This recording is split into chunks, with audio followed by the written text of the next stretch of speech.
undang semuanya untuk saat teduh, berdoa dalam hatinya masing-masing. Saat teduh kita mulai.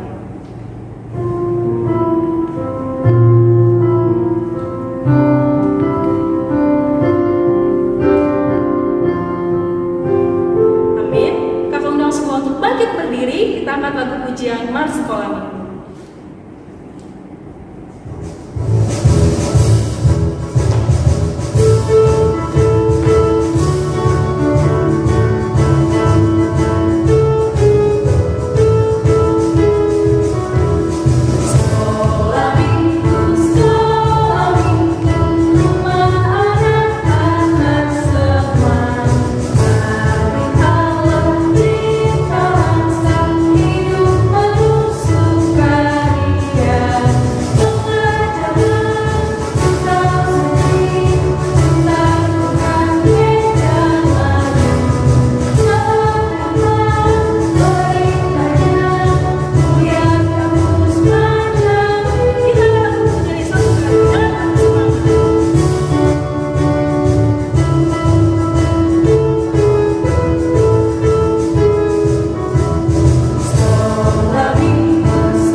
Saat ini Tuhan, kami mau mulai ibadah kami.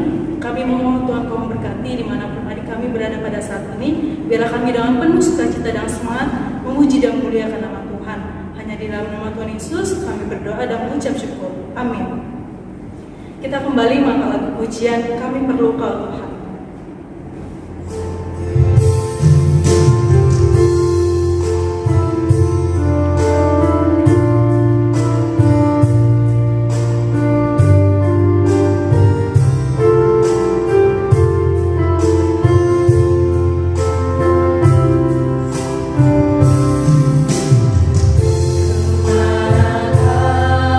Kami mencari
kembali ada orang lumpuh.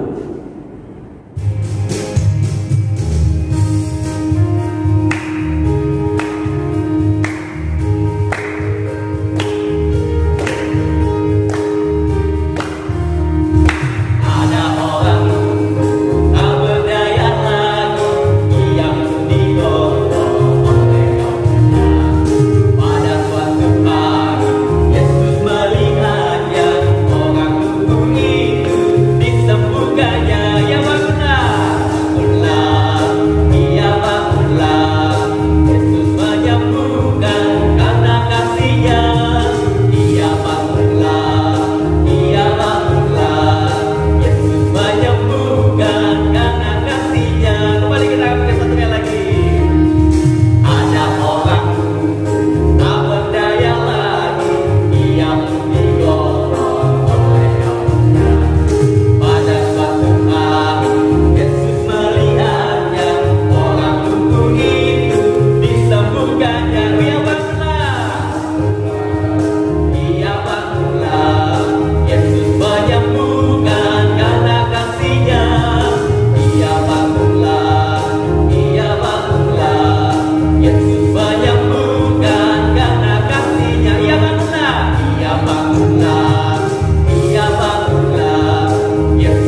Shalom adik-adik yang dikasihi Tuhan. Sebentar lagi kita mau mendengarkan firman Tuhan. Sebelum mendengarkan firman Tuhan, kita berdoa terlebih dahulu. Doa dimulai. Tuhan Yesus, terima kasih Tuhan buat penyertaan-Mu pada kami pada saat ini, hari ini Tuhan. Kami boleh bersukacita berkumpul bersama keluarga kami. Saat ini Tuhan, kami mau mendengarkan sebagian dari firman-Mu. Pakai kami Tuhan, anak-anak kami yang kecil ini supaya boleh mengerti Tuhan apa yang hendak disampaikan, sehingga kami boleh menerapkan dalam kehidupan kami sehari-hari. Terima kasih Tuhan Yesus, berfirman-Lah, kami siap mendengarkan. Amin. Shalom adik-adik, kita sebelum mendengar lebih lanjut, kita siapkan dulu Alkitab kita membuka dari Markus 2 ayat 1 sampai 12. Dari Markus 2 ayat 1 sampai 12. Demikian firman Tuhan. Orang lumpuh disembuhkan. Kemudian sesudah lewat beberapa hari, waktu Yesus datang lagi ke Kapernaum, tersiarlah kabar bahwa Ia ada di rumah. Maka datanglah orang-orang berkerumun sehingga tidak ada lagi tempat, bahkan di muka pintu pun tidak. Sementara Ia memberitakan firman kepada mereka, ada orang-orang datang membawa kepadanya seorang lumpuh, digotong oleh 4 orang. Tetapi mereka tidak dapat membawa kepadanya karena orang banyak itu. Lalu mereka membuka atap yang di atasnya. Sesudah terbuka, mereka menurunkan tilam tempat orang lumpuh itu terbaring. Ketika Yesus melihat iman mereka, berkatalah Ia kepada orang lumpuh itu, "Hai anakku, dosamu sudah diampuni." Tetapi di situ ada juga duduk beberapa ahli Taurat. Mereka berpikir dalam hatinya, "Mengapa orang ini berkata begitu? Ia menghujat Allah. Siapa yang dapat mengampuni dosa selain daripada Allah sendiri?" Tetapi Yesus segera mengetahui dalam hatinya bahwa mereka berpikir demikian. Lalu Ia berkata kepada mereka, "Mengapa kamu berpikir begitu dalam hatimu? Manakah lebih mudah mengatakan kepada orang lumpuh ini, 'Dosamu sudah diampuni,' atau mengatakan, 'Bangunlah, angkatlah tilammu dan berjalanlah'? Tetapi supaya kamu tahu bahwa dunia ini anak manusia berkuasa mengampuni dosa." Berkatalah Ia kepada orang lumpuh itu, "Kepadamu kukatakan, bangunlah, angkatlah tempat tidurmu dan pulanglah ke rumahmu." Dan orang itu pun bangun, segera mengangkat tempat tidurnya dan pergi keluar di hadapan orang-orang itu, sehingga mereka semua takjub lalu memuliakan Allah. Katanya, "Yang begini belum pernah kita lihat." Demikian firman Tuhan. Sebelum kita mempelajari lebih lanjut, kita saksikan dulu fragmen guru sekolah minggu.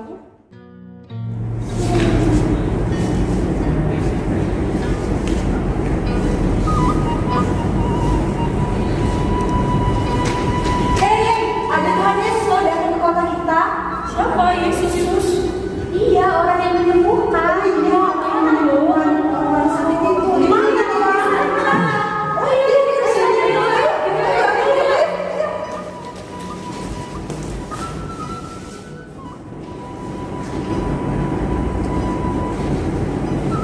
Hai teman, apa kabar? Dengar-dengar ada Tuhan Yesus loh yang mampu menyembuhkan orang sakit. Iya. Boleh sana tuh. Iya, tapi bagaimana ya? Bagaimana kita bawanya? Kita bawa. Oh iya betul. Oke, Kita usah saja ya. aja. Ini kita bawa yuk.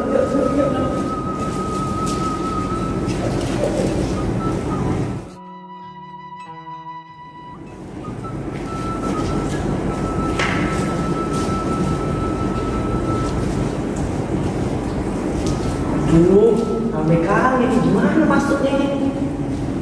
Aduh, sekarang jangan dulu. Isi dong, isi. Sempit. Gimana cara kita mau? Iya nih. Ada orang sakit loh. Saya punya ide. Bagaimana kalau kita lewat atap saja? Bagaimana? Oke? Oke. Ikuti saja. Yuk, kita lewat atap.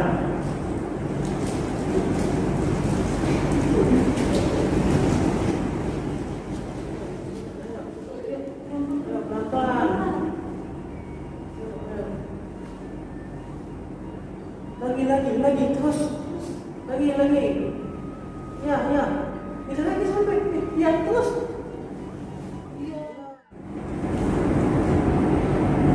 Yesus, tolong sembuhkan. Anakku, bangunlah, dosamu sudah kuampuni. Lihat, dia bisa berdiri. Dia bisa sembuh. Wah, Tuhan Yesus ajaib. Wow, Yesus luar biasa. Gimana bisa? Dia udah sembuh. Aku sudah sembuh. Sungguh, kau luar biasa. Terpujilah Tuhan. Yang seperti baru ini saya lihat. Luar biasa. Terpujilah Tuhan. Luar biasa ya, perbuatan Tuhan Yesus menyembuhkan orang lumpuh. Adik-adik tahu apa itu orang lumpuh? Orang lumpuh adalah orang yang secara fisik kelihatan sehat, kelihatan sempurna, kelihatan lengkap anggota tubuhnya, tetapi tidak dapat digerakkan. Sebagian bahkan seluruh tubuhnya tidak dapat digerakkan. Karena itu mereka dia yang lumpuh ini harus mengandalkan orang lain untuk membantu dia beraktivitas sehari-hari. Di Alkitab diceritakan orang lumpuh yang disembuhkan Yesus memiliki iman. Benar sekali ya, karena dia percaya bahwa dengan bertemu dengan Yesus, dia boleh disembuhkan. Nah, di dalam cerita ini kita baca ada 3 tokoh dalam Alkitab ini yang tokoh sentralnya yaitu orang lumpuh, Yesus, dan keempat orang penggotong atau pengusung orang lumpuh itu. Yang akan kita pelajari adalah keempat orang penggotong atau pengusung orang lumpuh ini, di mana mereka dipakas oleh Tuhan secara patriotik, secara kepahlawanan. Mereka memiliki hati untuk membawa orang lumpuh ini bertemu dengan Yesus, mengalami penjumpaan dengan Tuhan Yesus, karena mereka tahu bahwa orang lumpuh ini memerlukan penyembuhan dari Tuhan Yesus. Ada 3 hal yang dapat kita pelajari dari keempat orang penggotong atau pengusung orang lumpuh ini. Yang pertama, mereka memiliki hati yang berbelas kasihan. Tentu ya, di Alkitab memang tidak dijelaskan apa hubungan orang lumpuh ini dengan keempat orang penggotong ini. Ataukah itu adiknya, apakah itu kakaknya, saudaranya, atau tetangganya, tidak dijelaskan. Tetapi keempat orang penggotong ini, mereka tahu bahwa orang lumpuh ini memerlukan jamahan Tuhan, memerlukan media alat untuk membawa orang lumpuh ini bertemu dengan Yesus, sehingga orang lumpuh ini boleh disembuhkan. Nah, dalam kehidupan kita sehari-hari, orang lumpuh adalah gambaran di mana keadaan orang-orang di sekitar kita yang secara fisik mungkin kelihatan sempurna, kelihatan bahagia, namun di dalam kehidupannya mungkin dia mengalami kelumpuhan, baik itu secara kelumpuhan materi, kelumpuhan secara ekonomi, secara jiwa mereka, secara rohani mereka.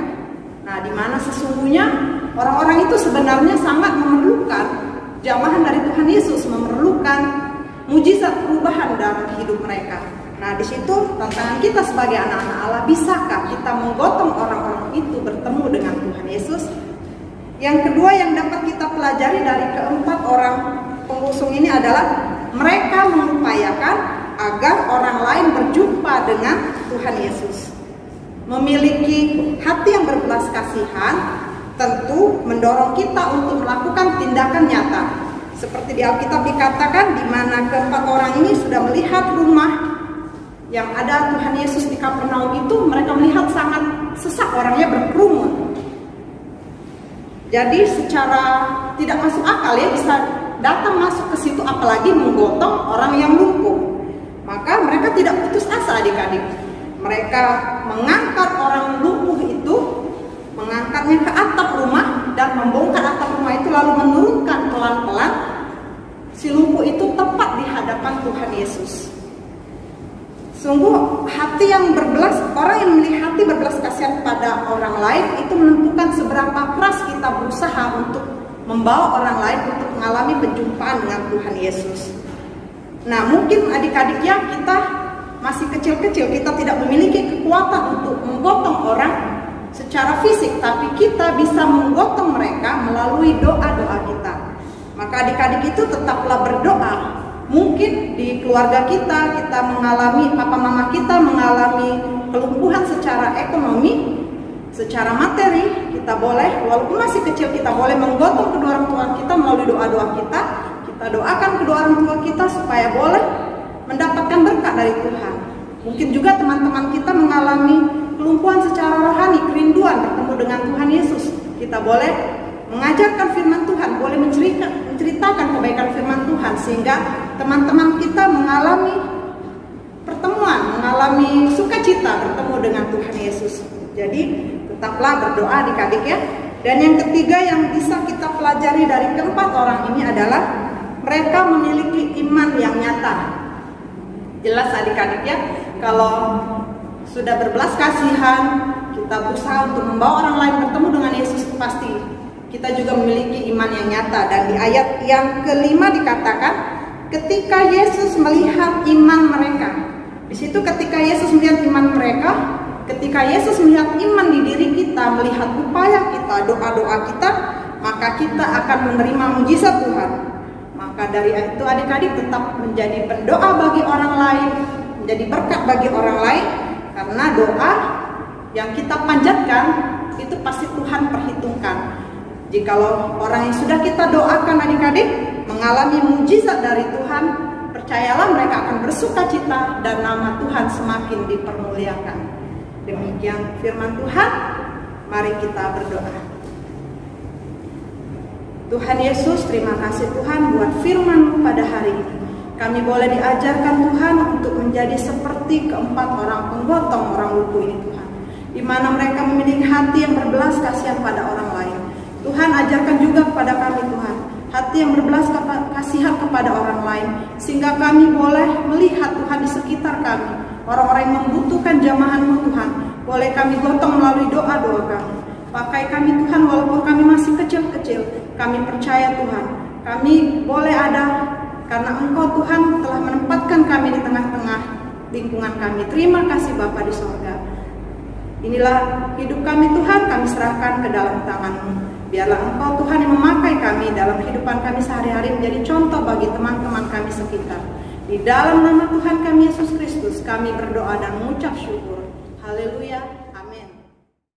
Baiklah adik-adik, kita akan mengakhiri ibadah kita hari ini. Mari kita bangkit berdiri semua. Kita angkat lagu pujian Allahku Besar.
Damai sejahtera daripada Allah Bapa, kasih sayang daripada Tuhan Yesus Kristus, persekutuan di dalam Roh Kudus kiranya memberkati kita mulai hari ini, besok akan sampai selama-lamanya. Amin.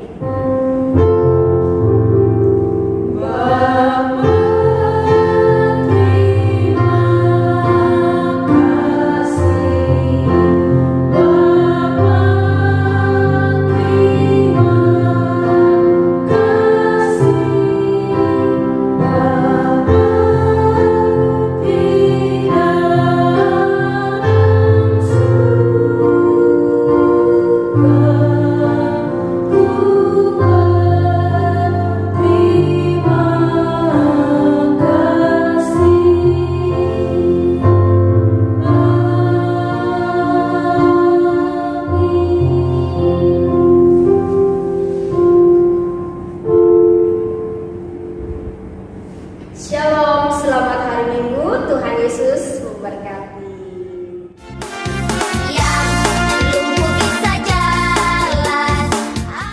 Halo adik-adik, jangan lupa untuk mengerjakan kreativitasnya. Untuk kelas balita dan balita, jangan lupa untuk diwarnai ya. Untuk kelas kecil, kelas tengah, kelas besar, dan remaja, jangan lupa isi ya. Terima